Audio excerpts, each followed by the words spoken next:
Assalamualaikum warahmatullahi wabarakatuh.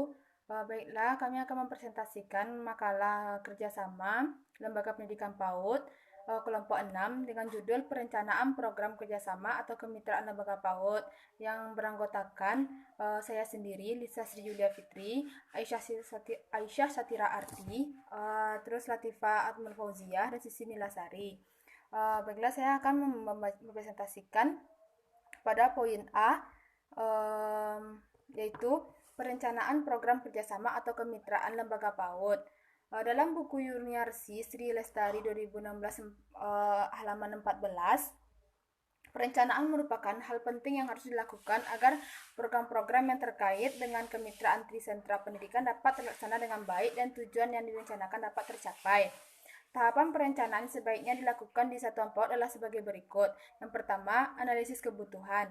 Satuan PAUD harus bertindak sebagai pemegang inisiatif kemitraan antara satuan PAUD, keluarga, dan masyarakat. Sekolah memulai kemitraan dengan menganalisis kebutuhan sebagai berikut. Poin pertama, poin A, analisis kebutuhan program pendidikan keluarga ditinjau dari peserta didik, orang tua atau wali, masyarakat, dan sekolah. Analisis kebutuhan ini dapat dilakukan melalui kegiatan jajak pendapat yang melibatkan unsur-unsur dari pihak satuan PAUD, peserta didik, keluarga, dan masyarakat. Kegiatan jajak pendapat dapat dilakukan melalui pertemuan khusus atau melalui angket kuesioner. Selanjutnya, identifikasi kemitraan yang pernah dilakukan sebelumnya antara satuan PAUD atau orang tua atau wali masyarakat sehingga dapat menjadi acuan pada kegiatan selanjutnya. Poin C, identifikasi potensi orang tua atau wali dan masyarakat sebagai mitra sekolah. Potensi yang dimaksud bisa dari berbagai sudut pandang, antara lain ekonomi, pekerjaan, keahlian dan pengalaman, kepentingan, minat, kegemaran, dan lain sebagainya.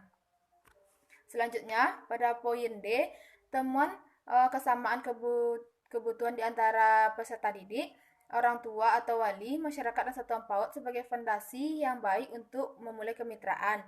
Poin E, atas dasar hasil analisis kebutuhan tersebut, rancangan program kemitraan yang akan dilakukan.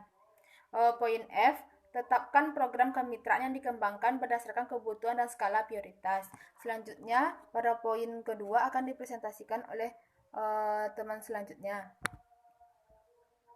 Baiklah, saya Sisi Nilasari, NIM 1830109055 dari PAUD 6B. Saya akan melanjutkan presentasi dari teman saya, yaitu tahapan perencanaan yang bagian 2, penyusunan rencana aksi program kemitraan. Ada 6, yaitu yang pertama, adakan musyawarah yang melibatkan berbagai pihak. Yang B, rumuskan tujuan kemitraan berbasis data dan fakta hasil analisis kebutuhan. Yang C, rumusan program dan kegiatan kemitraan yang mengacu pada tujuan kemitraan. Yang D, susunan draft RAPK dalam format yang sederhana dan mudah dipahami. Yang E, bahas draft rencana aksi program kemitraan dalam kegiatan diskusi kelompok terpimpin. Yang F, buatlah rencana aksi program kemitraan yang sudah disepakati dalam bentuk buku saku dan semua pihak harus memiliki. Baiklah, terima kasih. Selanjutnya akan dilanjutkan oleh teman saya. Perkenalkan, nama saya Aisyah Satira Arti dengan NIM 1830109001. Baik, di sini saya akan melanjutkan presentasi dari rekan saya tadi yang poin B, yaitu program kerjasama atau kemitraan lembaga PAUD. Secara etimologis, kata atau istilah kemitraan adalah kata turunan dari kata dasar mitra. Dalam Kamus Besar Bahasa Indonesia, artinya teman, sahabat, kawan, ataupun kerja. Nah, di sini kemitraan ini mengandung pengertian suatu kegiatan kerjasama, keteguhan, kolaborasi, dan akomodasi, yaitu yang pertama, kegiatan kerjasama itu derajat upaya suatu pihak untuk memenuhi keinginan pihak lain. Yang kedua, keteguhan yaitu derajat upaya sesuatu pihak untuk memenuhi keinginan sendiri.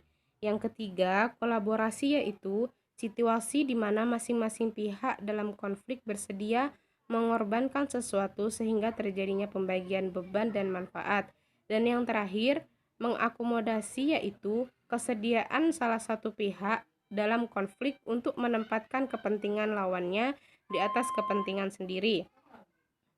Nah, di sini orang tua sebagai lingkungan pertama dan utama di mana anak berinteraksi sebagai lembaga pendidikan yang tertua.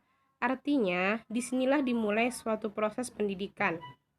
Sehingga pendidikan yang paling banyak diterima anak adalah pendidikan dalam keluarga.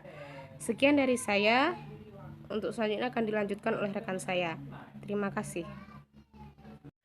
Menurut Hasbullah, keluarga sebagai lembaga pendidikan memiliki beberapa fungsi, yaitu fungsi dalam perkembangan kepribadian anak dan mendidik anak di rumah. Pandangan terhadap pelayanan anak usia dini sering disalahartikan oleh sebagian masyarakat. Mereka beranggapan bahwa pelayanan anak usia dini hanya diselenggarakan dan ditanggung oleh lembaga PAUD yang terorganisir seperti taman kanak-kanak ataupun lembaga PAUD lainnya. Agar mampu melaksanakan pendidikan karakter, ada beberapa prasyarat yang harus dimiliki oleh orang tua.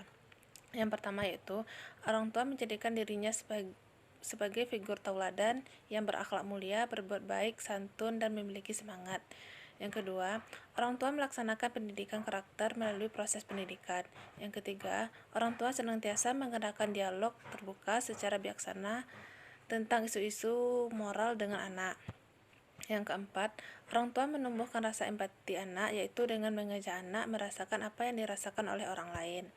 Yang kelima, orang tua mengintegrasikan nilai-nilai pendidikan karakter dalam berbagai aktivitas permainan tradisional.